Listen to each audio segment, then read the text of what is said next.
नमस्कार दोस्तों आज की इस वीडियो में हम सीखेंगे हार्ट अटैक कितने प्रकार के होते हैं तथा कौन सा प्रकार गंभीर होता है जिसका इलाज तुरंत करवाना चाहिए, नहीं तो मरीज की जान चली जाती है। अक्सर हमने देखा है कि किसी किसी का हार्ट अटैक आता है, वो तुरंत ही डेथ हो जाता है, डॉक्टर के पास ले जाने तक का भी समय नहीं मिलता। और किस प्रकार का हार्ट अटैक और उसका कैसे इलाज किया जाए, ये भी मैं आज आपको इस वीडियो में बताने वाला हूं। तथा वीडियो के आखिरी में आपको बताऊंगा कि हार्ट अटैक के क्या लक्षण दिखाई दे कि तुरंत आपको अपने डॉक्टर को दिखा लेना चाहिए हार्ट अटैक आने से पहले ही। और उसके बाद में बताऊंगा कि कौन कौन से ब्लड रिपोर्ट और जांच आपको करानी चाहिए।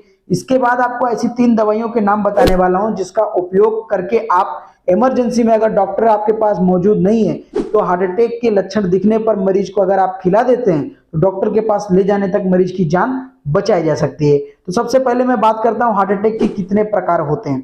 तो सबसे पहला प्रकार मैं आपको बताने जा रहा हूं जो बहुत ही गंभीर और घातक होता है। इसका अगर उचित समय रहते इलाज न किया जाए तो मरीज की जान भी जा सकती है।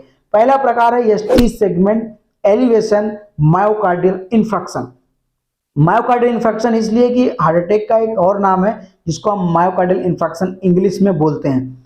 तो दोस्तों इसमें क्या होता है कि आपकी कोरोनरी आर्टरीज जो होती हैं वो पूरी तरीके से ब्लॉक हो जाती हैं। ऐसा इसलिए होता है क्योंकि आपकी आर्टरीज में खून का थक्का जम जाता है, इस वजह से आपकी आर्टरीज जो है पूर्ण रूप से ब्लॉक हो जाती हैं। इसका इलाज अगर तुरंत ना किया जाए तो मरीज की जान जा सकती है। इसके इलाज में एंजियोप्लास्टिक और आपकी खून को डिजॉल्व करने के लिए ब्लड डिजॉल्विंग टेबलेट का दवाइयों का इस्तेमाल किया जाता है। इस प्रकार से इसका इलाज किया जाता है। इसके बाद हम बात करते हैं दूसरा प्रकार है non ST segment elevation myocardial infection. इसमें क्या होता है कि आपकी कोरोनरी आर्टरीज कुछ मात्रा में ब्लॉक हुई होती हैं, अधिक मात्रा में नहीं। जब आपकी कोरोनरी आर्टरीज अधिक मात्रा में ब्लॉक नहीं हुई है, थोड़ी बहुत ब्लॉक हुई है, तो आपका जो ब्लड है वो हार्ट को पूर्ण रूप से नहीं पहुंच पाएगा, जितना आवश्यकता है उतना नहीं पहुंच पाएगा। इसकी वजह से क्या होता है कि आपकी जो हार्ट की कोशिकाएं धीरे धीरे काम करने की क्षमता उनकी कम हो जाती है और किसी न किसी एक दिन जो है या तो आपका हार्ट फेल हो जाएगा या तो जो है आपको हार्ट अटैक आ जाएगा। इसलिए उचित समय रहते इसका भी इलाज करवा लेना चाहिए। अब इसके इलाज में जो है कौन कौन सी दवाइयां शामिल है, आपकी आर्टरीज किस वजह से जो है ब्लॉक हुई है इसका पता लगाकर, अगर वो खून की क्लॉटिंग की वजह से हुई है तो anti blood clotting dissolving tablet का इस्तेमाल किया जाएगा। अगर कोलेस्ट्रॉल बढ़ा हुआ है तो कोलेस्ट्रॉल की दवाइयां जैसे रोसियोवेस्टेटिन एट्रोवेस्टेटिन का यूज किया जाएगा।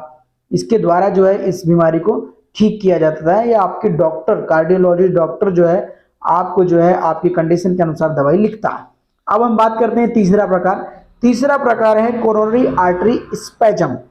ये तब होता है कि जब आपकी कोरोनरी आर्टरीज में खिंचाव के कारण, तनाव के कारण जो है आपका जो ब्लड है वो हार्ट तक पूर्ण रूप से जरूरी प्रमाण में जो है हार्ट तक नहीं पहुंच पाता।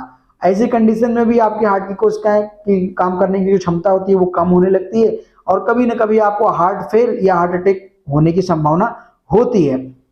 ऐसी बीमारी का इलाज तुरंत करवा लेना चाहिए, नहीं तो आपकी जान जा सकती है। इसके बीमारी के इलाज में जो है कोरोनरी आर्टरीज को चौड़ा करने के लिए ऐसी दवाइयों का इस्तेमाल किया जाता है जिससे जो है इसकी आर्टरीज जो है क्या हो जाए, चौड़ी हो जाए, जो ब्लड जो है आपके हार्ट तक भरपूर मात्रा में सप्लाई कर पाए। इसके बाद मैंने आपको बताया कि लक्षण क्या क्या दिखे तो आपको तुरंत डॉक्टर के पास जाना चाहिए और डायग्नोसिस करवाना चाहिए।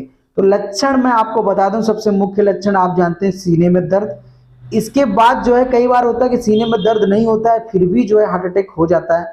उसका दूसरा लक्षण मैं आपको बता दूं, सबसे जरूरी याद करके रखना, सांस फूलना, थोड़ा सा भी काम कर लेना थकावट होना, सांस फूलना। इसके बाद दोस्तों तीसरा लक्षण घबराहट उलझन ये सबको होता है, बेचैनी होती है। और एक आध लक्षण और आपके पैरों में सूजन वगैरह भी आ सकती है, दबाने पर गड्ढा तक भी पड़ सकता है। इसके बाद भी जरूरी नहीं है कि इतने लक्षण दिखे तब भी आपको हार्ट की बीमारी हो, डरना नहीं है।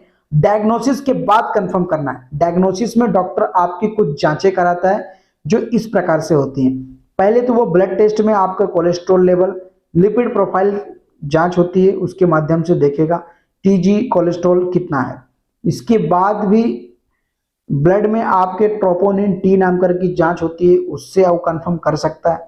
इसके बाद डॉक्टर ईसीजी आपका कर सकता है। ईसीजी के माध्यम से भी हार्ट अटैक की बीमारियों के बारे में पता लगाया जा सकता है। इसके बाद 2D इको के माध्यम से और भी कंफर्म किया जाता है बीमारी, और भी कंफर्म किया जा सकता है। तो ये डायग्नोसिस हो गया। डायग्नोसिस में अगर निकला कोई हार्ट की बीमारी तो डॉक्टर उस हार्ट की बीमारी का इलाज आपको शुरू करता है। ये डॉक्टर के ऊपर होता है। अब मैंने आपसे वादा किया था कि मैं आखिरी में ऐसी दवाई का नाम बताने वाला हूँ जो इमरजेंसी में आप उपयोग कर सकते हैं और उसका कोई अधिक साइड इफेक्ट भी नहीं होता डॉक्टर के पास मरीज को ले जाने तक, ताकि उसकी जान बचाई जा सके। टेबलेट सॉर्बिट्रेट 5 mg मरीज को जीभ के नीचे रख देना है जब कभी इमरजेंसी आती है। टेबलेट एटोर्वास्टैटिन आपको रखना है, कम से कम आपको 40 mg का एटोर्वास्टैटिन यूज करना है पेशेंट को, एडल्ट पेशेंट को। उसको जो है एक गोली देना है। अगर कोलेस्ट्रॉल बढ़ा होगा तो कोलेस्ट्रॉल कम हो जाएगा। इसके बाद टेबलेट जो है एस्प्रिन 75 mg आपको रखना है, ताकि ब्लड जो है क्या क्लोटिंग वगैरह जो हुई हो वो खून आपका पतला हो सके।